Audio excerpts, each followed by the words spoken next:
Hello, you. Well, we've covered a lot this week. We've talked about, just the idea that it's frustrating to be told to believe something without the opportunity to examine it for yourself.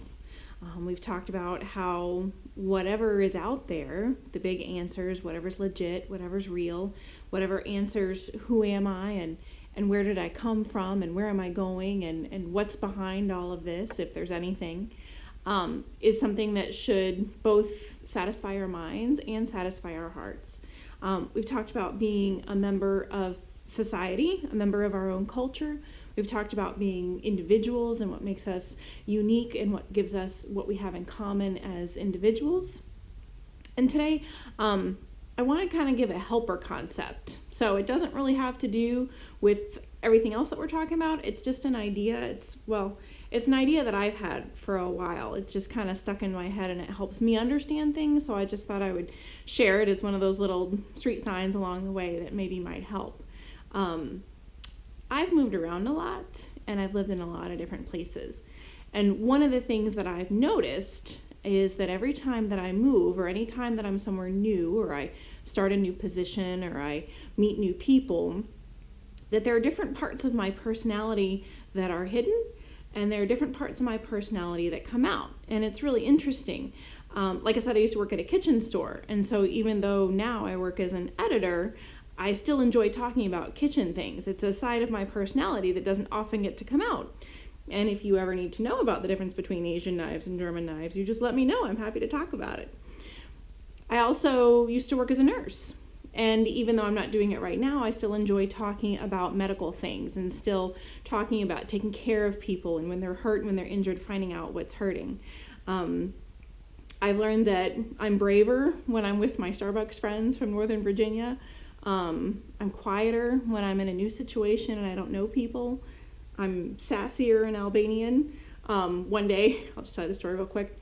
I was walking down, it was raining, and so I was walking down the street, and back when I lived there, it was very different than how it is now. It was several years ago.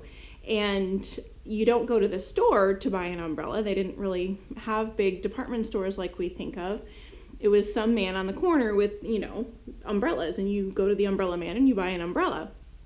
And I went up to him and I had a black coat, which so all girls know you're going to want a black umbrella to match your black coat. It makes sense. And so I tried to buy a black umbrella, and he looked at me and he said no. And I said, well, why not? And he said, well, because you're a woman. Well, and I said, oh, cuscieti direttori modus? Who are you, the director of fashion? Let me buy a black umbrella. And it was hilarious, but that's something that I would never say to anyone in America. A little sassier in Albanian. But it's a side of me that comes out when I'm in a particular situation. And sometimes I feel like all these different identities, an identity as an editor, an identity as a nurse, an identity as someone who works in an orphanage, an identity as a refugee case manager, an identity as a writer, an identity as a daughter and a sister and an aunt and a wife. All these different identities are like petals on a flower.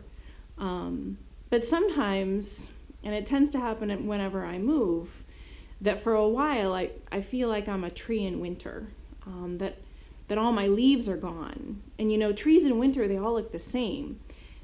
And I feel like if I had my leaves on, you would know who I am, but I don't have my leaves on. And it's hard to feel like you're just like everybody else because your personality hasn't had a chance to really bloom, or else parts of it are hibernating. And I think I've learned that I don't know that all parts of me are going to come out in any particular geographic location or any particular social situation. It mostly depends on who I'm with, which parts of me come out. But thinking about it and all these different moves, my little theory, and I get these theories, and I'll let you know that it's just a Heather theory, and it can't be proven one way or the other. It's just what I think about things, and so you can take it or leave it. But I have this idea that each one of us, that we have a core identity and we have a negotiable identity. Our core identity is the part of us that never changes. The part of me that loves to sit in cafes and drink coffee and read books, that loves to talk about interesting things, that loves to travel, those are the things that are going to stay with me no matter where I am. And my negotiable identities are the ones of being able to talk about kitchen items, being able to discuss commas and hyphenation, being able to talk about giving chemo or giving blood to a patient. These are my negotiable identities that sort of come and go depending on what situation I'm in. And it made me think of it because, again, as we're members of one big society, mankind, and then we're members of smaller societies, of our culture, and then our state and our city and our town and our social circle that we live in our families, that we're members of so many larger groups, that we're also individuals, but we're also ourselves. And we talked a little bit yesterday about our own story. And what is it about my story?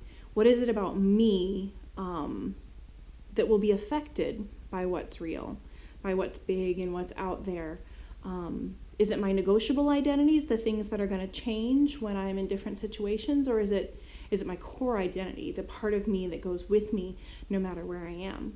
And I believe that the truth, whatever is out there, whatever is real, whatever is legit, whatever is the story that's behind all of our stories, that it's got to be able to resonate with my core identity, with who I am, all the way down deep, all the way to my core. The bits of me that aren't going to fall off when I move, or they aren't going to hibernate. The bits of me that remain no matter where I am, or who I'm with, or what I'm doing. So that's just a little, I'll probably use the phrases a little bit more in the future. I just wanted to give you an idea of where my head thinks about things like this. Our core identity and our negotiable identity. So we're going to take the weekend off, but I hope you have a wonderful weekend, and I love you, and I will look forward to seeing you on Monday. Take care, my darling.